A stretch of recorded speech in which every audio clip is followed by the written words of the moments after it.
Dalam upaya memerangi masalah sampah, Rano Karno menyarankan agar pemilahan sampah dari rumah tangga adalah cara yang tepat. Hal itu diungkapkan Wakil Gubernur DKI Jakarta usai melakukan MOU pemerintah DKI Jakarta dengan Provinsi Bali di rumah jabatan Gubernur Bali.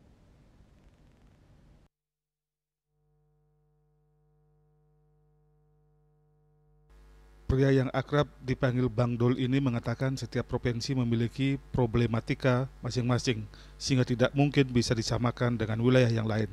Apalagi sampah adalah masalah nasional. Rano Karno menyarankan memilah sampah dari rumah tangga.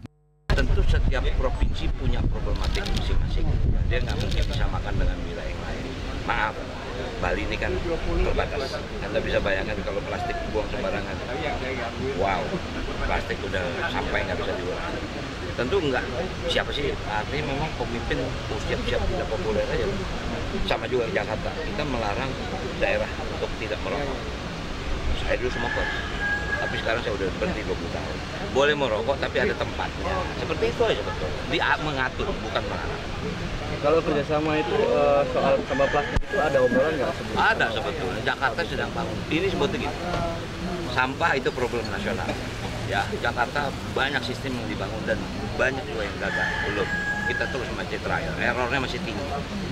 Memang yang paling bagus itu adalah memilah dari rumah. Itu memang yang terjadi. Cuman problematik misal kita dengan luar saja. Memang sampah luar dengan kita beda. Maaf, kalau kita kan sayuran.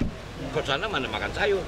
Salad iya, tapi bukan sayuran kita. Kangkung, kacang panjang, itu kayak gitulah istilah. Milahnya tuh memang harus memerlukan waktu gitu. Indrawan, Bali TV.